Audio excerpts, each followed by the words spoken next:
Welcome to Going Through Health with Gordy and Zed. Where wellness gets a fun twist. I'm Gordy Jenkins, a natural foods entrepreneur, and with me is Dr. Zed DeBout, our resident trained Stanford MD. We are former college swim teammates turned best friends, and now your guides to this crazy world of health trends and fitness hacks with a focus on getting the science right.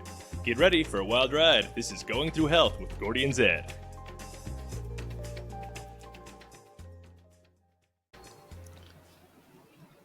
Today, we are rinsing off the Quitter's Day soap from last week. You didn't listen or don't remember? No worries. We're going to start today's show off with the big three bangers of New Year's resolutions before we explore the first New Year's resolutions, the earliest, some ancient New Year's resolutions in a historical perspective.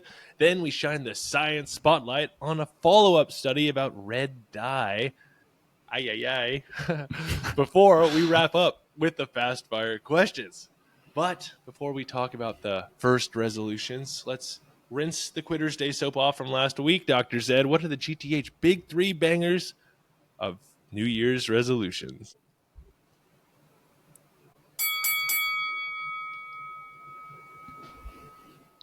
All right, here are the big three bangers of starting your new year right. And you know we're doing well because we kept this podcast going past the 12th of January. So yes. Hey, we're already not there, too baby. shabby. We're done. All right, so just three exactly actionable items that we kind of learned from last time. So first one, set specific and measurable goals. So obviously doesn't have to only be to your New Year's resolutions. If you're trying to set other goals too, all the power to you, you overachieving freak.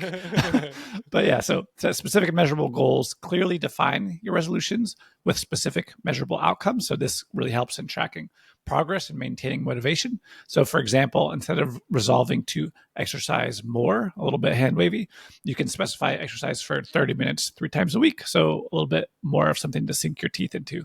But it was kind of funny, we learned last time where there are some issues where if you don't achieve that, you maybe have some setbacks, or you're like, oh, I fell short of this specific goal. Whereas if you just said, I'm going to exercise, period, you'd be like, oh, good on me. I walked to the dining room. You're like, all right, I counted it. Like, good, Yep. That counts. Nailed it. All right, so that's set specific and measurable goals. Number 2, adopt an approach-oriented mindset. So this came out of that study we talked about last week, but this is really focusing on positive actions and outcomes rather than avoiding negative ones. So pursuing positive things rather than focusing on avoiding negative ones. So for instance, aiming to increase your daily vegetable intake. Right, Gordy? Right, Mom. Rather than stop eating junk food. Right, Gordy? Right, Mom. So those are the kind of the different approach-oriented goals versus actually the approach-oriented goals are generally more effective. So those positive ones versus the negative ones. All right, so that's number 2. Number 3, big banger, establish a support system. So there's a little bit of conflicting evidence exactly how much support. I remember this discussion from last week. So yeah, if you can really nail the exact right amount of support, that's what you're going to want. But engaging with a support network, so such as friends or family or support groups or your podcast co-host, that can really increase accountability and encouragement. So sharing your goals and progress with others can also provide that motivation to help sustain your efforts. So have you ever done, speaking of another Apple commercial, that like, it's not like fitness with friends, but it's like that little thing where you guys all do like a joint goal in Apple Fitness and you can like see people's like calorie, whatever, or exercise minutes. Oh yeah. I've done something similar on a different platform probably. Yeah. But just that kind of like accountability and competition. I won. I mean, I know there's not a winner, but I was the last one to have an account. Let's just say my partner dropped off and it was just me. Son, I am so proud of you. Thank you. Yeah, those are the big 3 bangers. You hear that, Zed? That's the rinse. That is the rinse. That was you rinsing it off. That Quitter's Day. Yikes. Rinse it. But now, Zed, it is time for the spin cycle.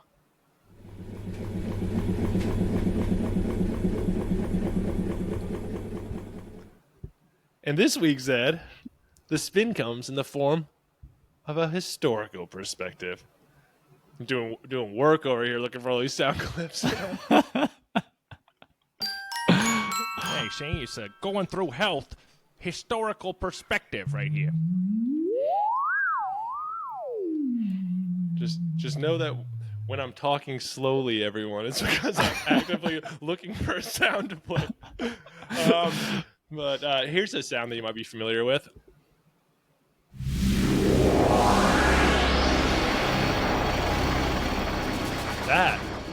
That, Zed, is the GTH Time Machine, of course, and we just went back 4,000 years.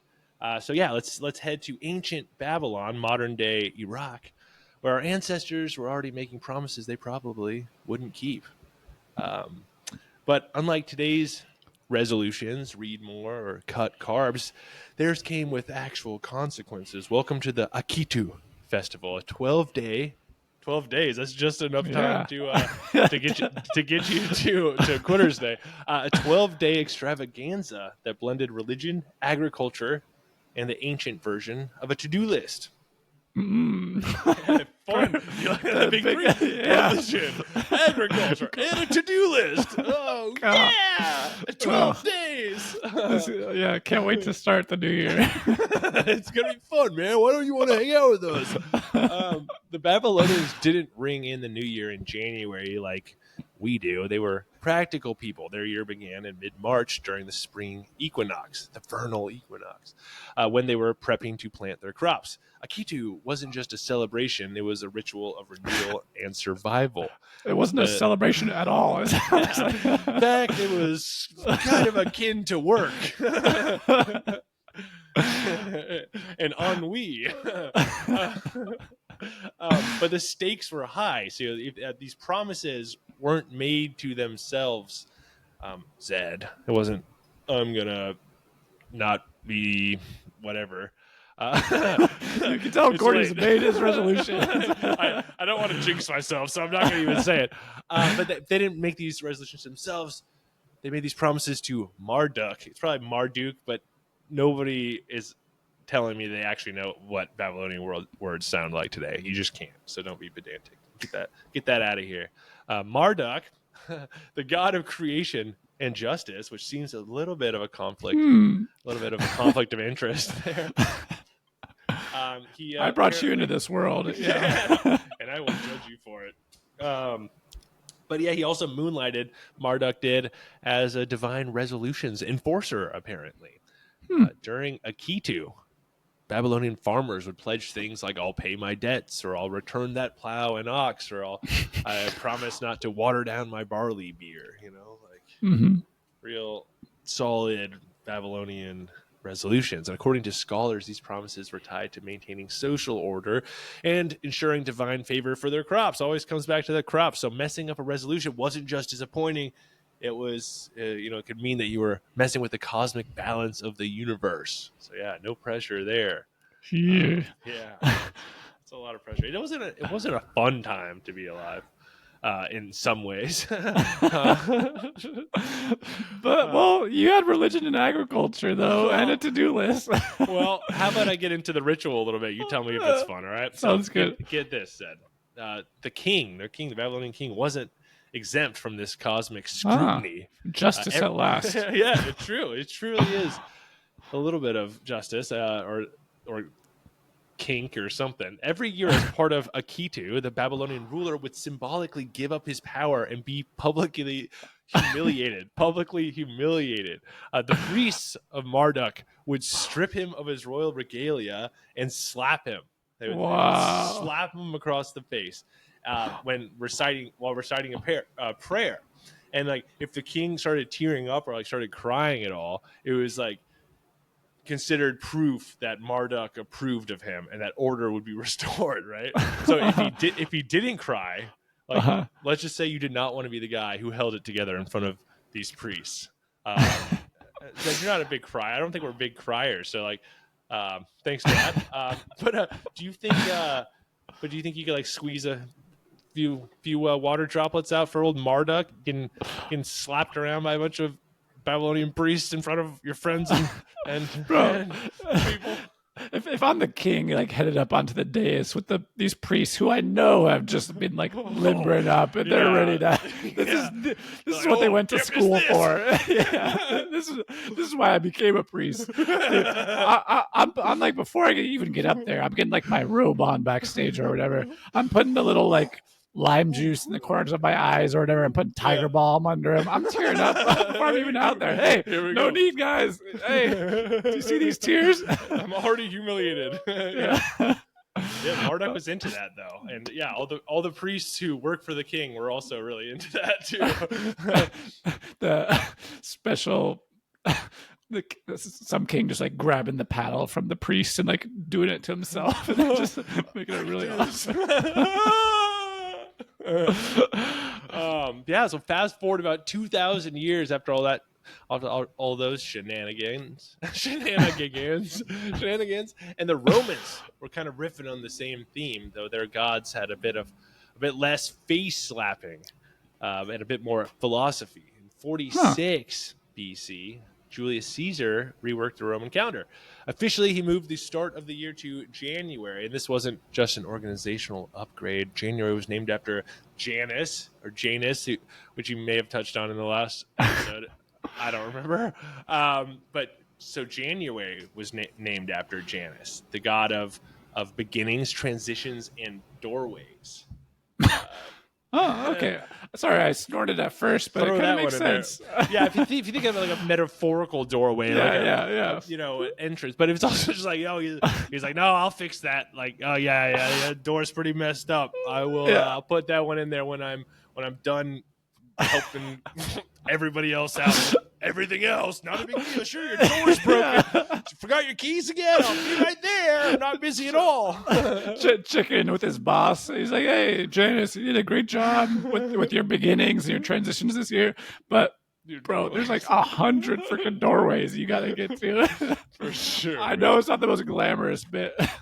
Oh, man. Sorry, Jan. I could use Janus, the god of doorways. You know that my place was burglarized this month, and someone took a crowbar and got into it. So yeah, maybe it was Janus.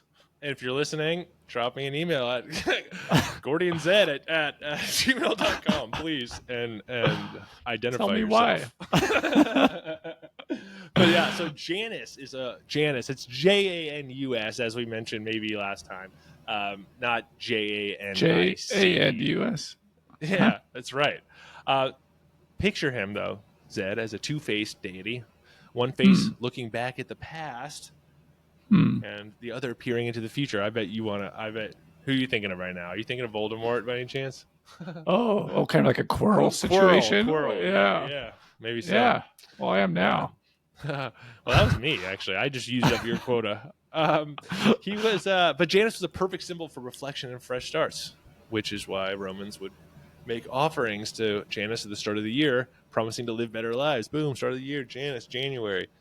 Roman historian Pliny the Younger, nephew of friend of the program Pliny the Elder, described how people would exchange sweet treats. They wrote a lot about honey-dipped dates and things, and other. Honestly, honey would be such a highlight of your like diet back then. Oh, that's true. I mean, it is. Yeah.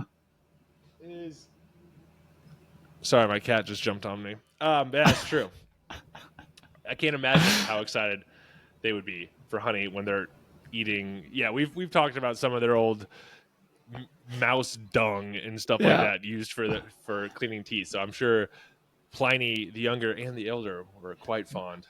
Pliny the Pooh Bear. Pliny the Pooh Bear.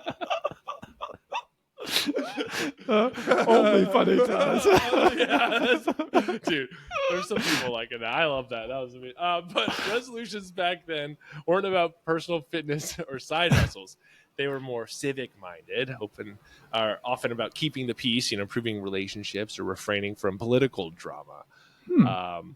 That said, we all know how Roman politics worked out, right? I don't have to get into that right now. But it's safe to say that these promises didn't always stick, these peaceful political promises in Rome. That is a pretty big difference from like today's like fitness and health ones versus a little more civic minded. Yeah. Yeah. Weird. Yeah. Well, I guess everyone is pretty civic minded these days, anyways, without making resolutions. Yeah, it's true. All right, so one particularly juicy example: Cicero, the famed Roman orator, once resolved to speak with more dignity and moderation during his time as consul. But by mid-year, Zed, he was sending misspelled all caps tweets at 3 a.m. about renaming the Gulf of Mexico the Gulf of Rome. No, but for real though, he was publicly insulting his rivals and accusing them of conspiracy. Actually, a timeless move by orators. Yeah, it's kind of a Roman's quitter's day a little bit. He just he couldn't do it. He couldn't stick with his being dignified and moderate. If you're good at publicly insulting your rivals, I feel like that's the whole politics spiel.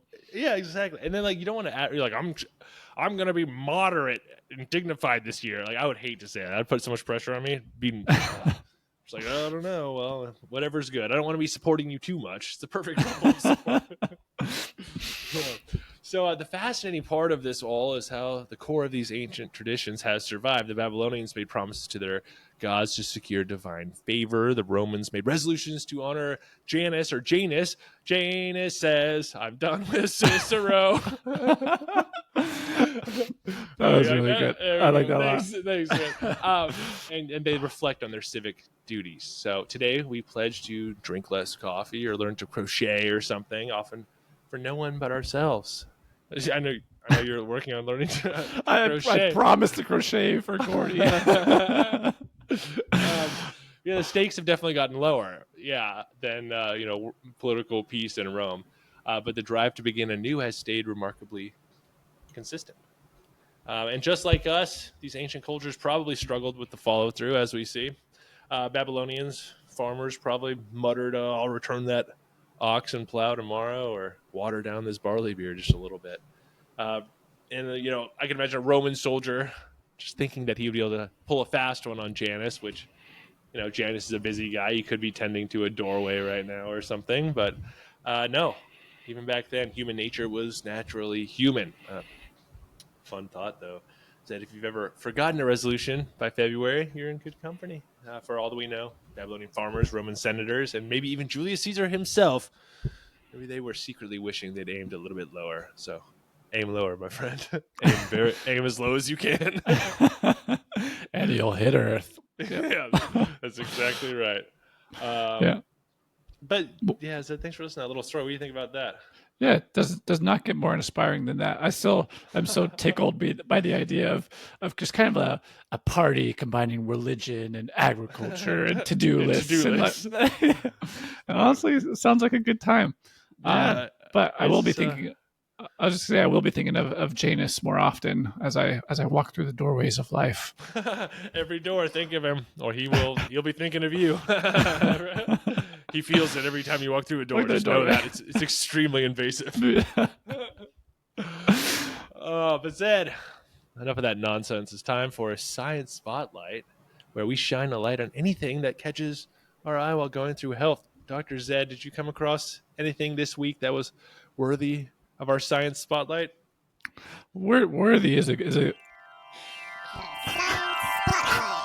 Yeah, science.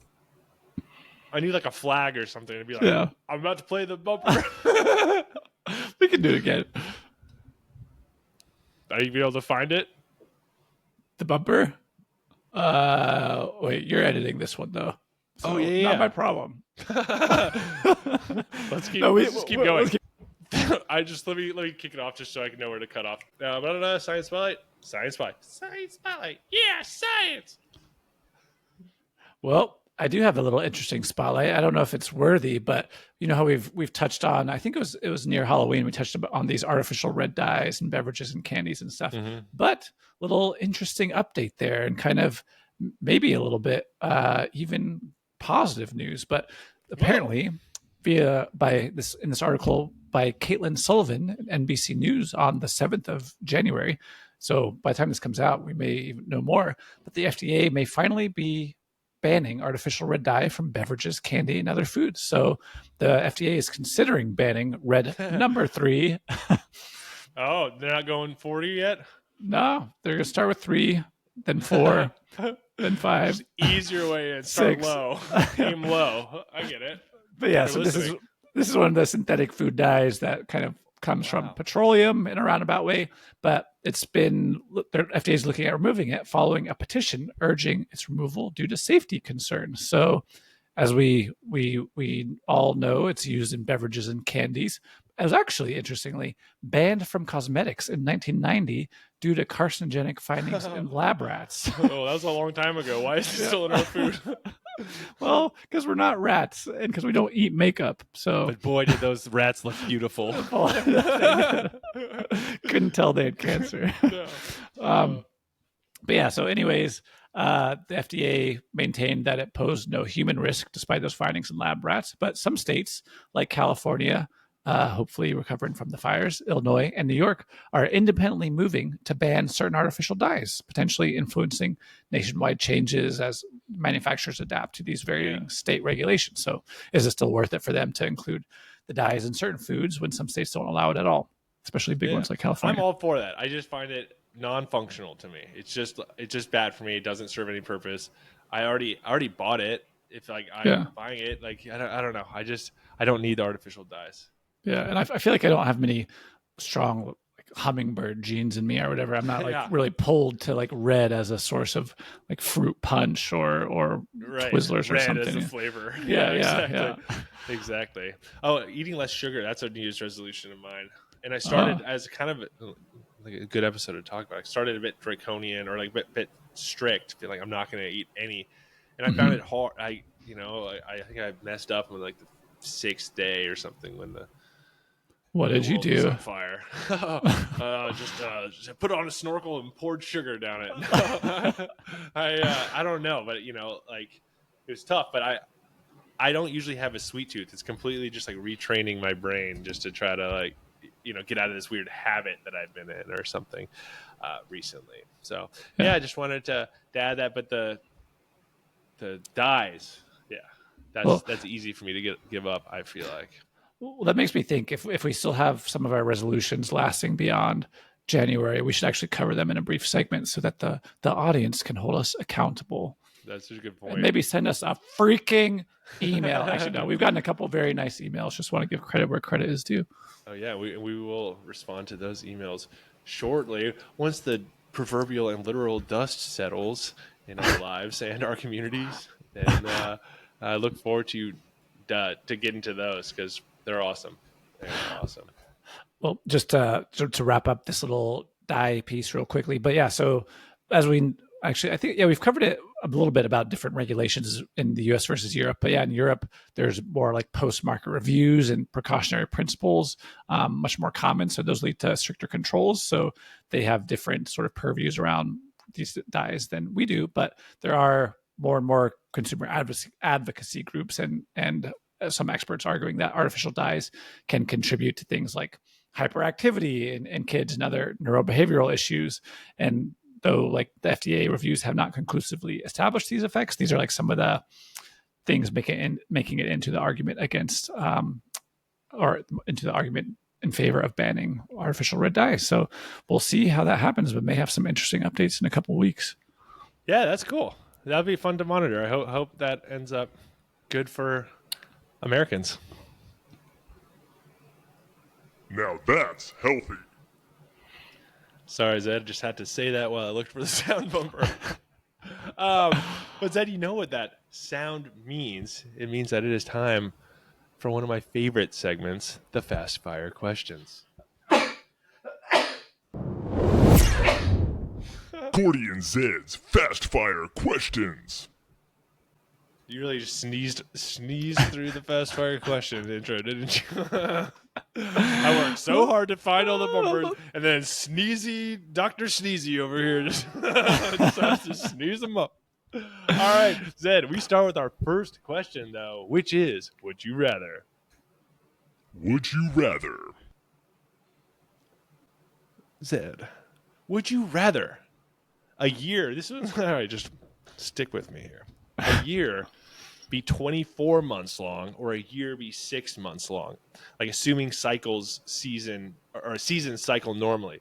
Like you'll have like a longer summer and a longer winter if in the 24 month, it'll be like just twice as long. So you'll have like a 6 month long summer or whatever.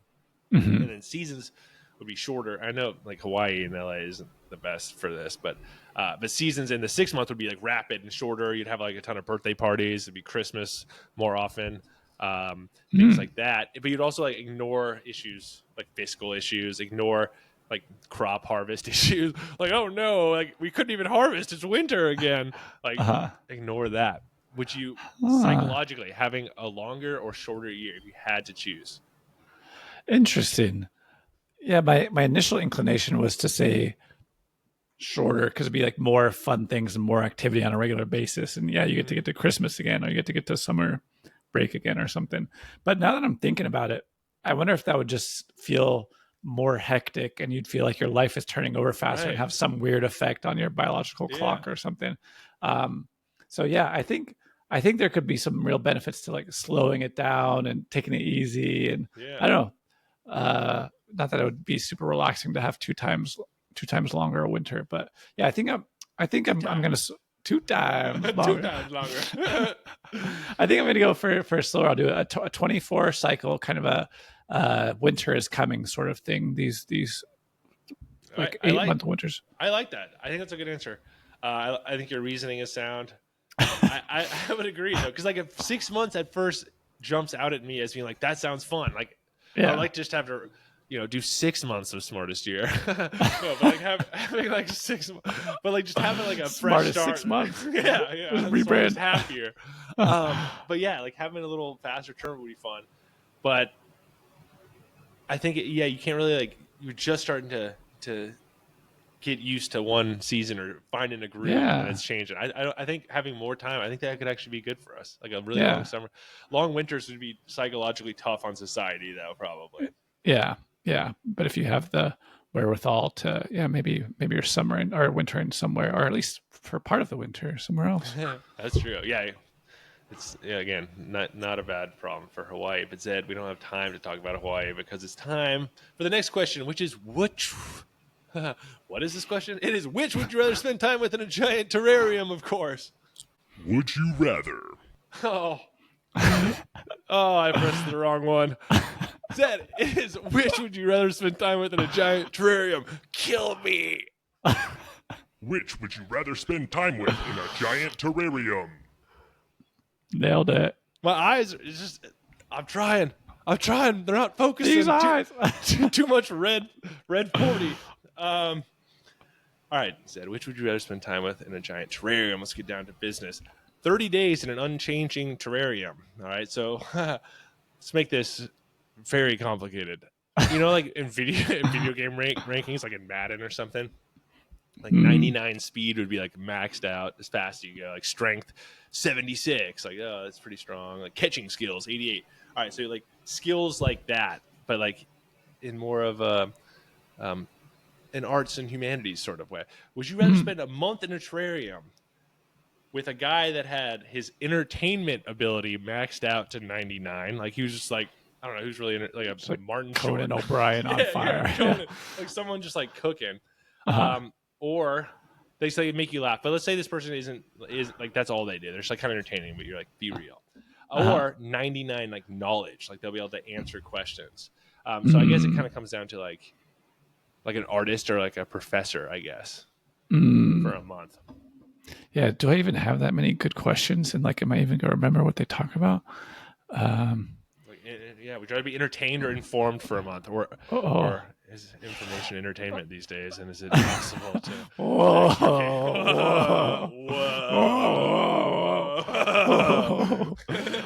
I feel like the smart thing is to say knowledge.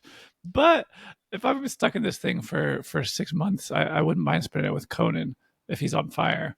Well, like in a metaphor. Figuratively, yes. God, I hope his house is okay. Yeah. Oh, yes. Seriously. I hate to say it, but I think I'm going entertainment because realistically, could I get that knowledge at a later point? Yeah, I could. Like, is this an oracle that like all knowledge is lost without him? Probably not. So yeah, I'll be entertained for a month, and then I'll learn later.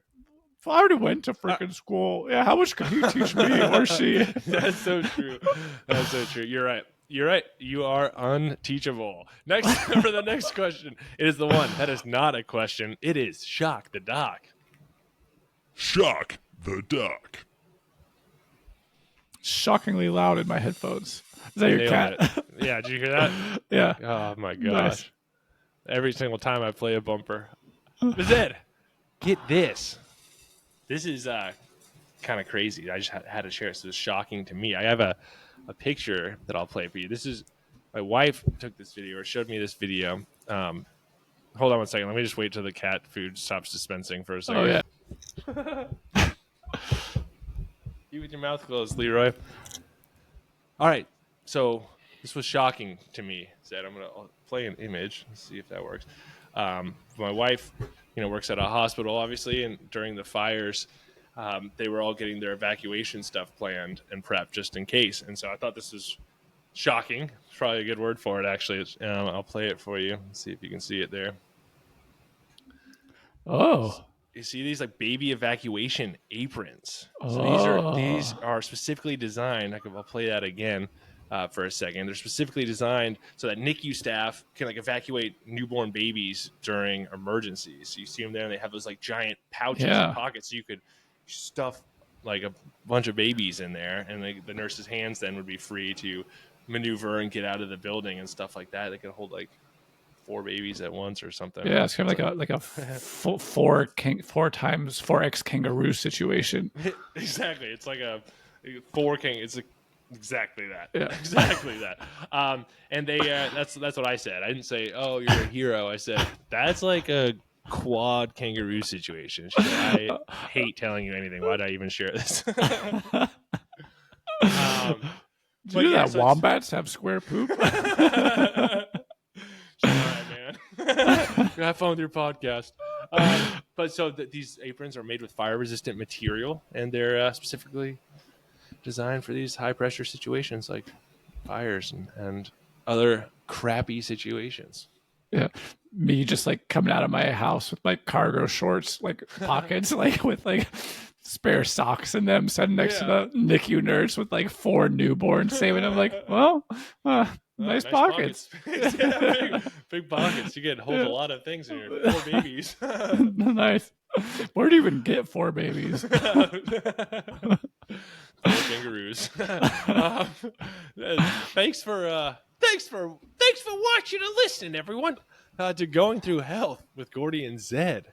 Watch and listen each week on Apple Podcasts, Spotify, and YouTube. New episodes available early Monday morning. Follow us, rate, review on Spotify, Apple Podcasts, and YouTube. Please give us 5 stars, whatever the most is. Just do it. Sometimes they let you do it often, so if you haven't in a while, that would be awesome. We love that. We'd appreciate it. At goingthroughhealth.podcast. Give us some likes on there. Get that algorithm humming for us. We appreciate everyone for checking that out. Also, follow, like, and subscribe to Smartest Year Ever. Sorry, I had to plug that. Didn't even know I had that in there. Sorry. Also, check out at Smartest Year Ever on Instagram as well. Any questions, concerns, listener mail, future episode ideas, email us at gordyandz@gmail.com, DM us, whatever. See you next week. I'm excited. I'm excited for next week. Thanks, Gordy. And also follow and like and subscribe to Smartest Year Ever on TikTok, Instagram, and YouTube. Let's get those numbers up. Seriously, people, you guys have no idea how much work Gordy's put into this, and is the least you could freaking do. Hey, you're already done with your resolutions. What are you doing with your time? Hop on over there and let's get those numbers up. Thank you, my man. Oh, that pumped me up. Let's do another one right now. I can barely like speak and said, let's go. Thank you, my man. I appreciate you. Happy New Year. I like how we're saying Happy New Year. It's like, when do you stop saying Happy New Year? Probably I think after mid-March by the Babylonian calendar. That's true. Hey, later, guys. Thanks for listening. See you, Janus. See you, Janus.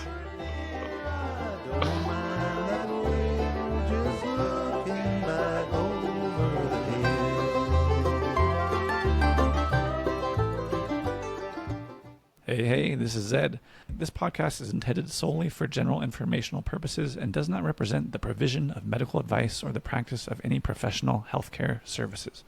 No clinician-patient relationship is formed. Nice try. And the use of the information provided or materials linked is at the user's own risk. The content of this podcast is not meant to replace professional medical advice, diagnosis, or treatment. Users should seek medical advice for any health issues they may have and should consult their healthcare providers for any such concerns. Awesome.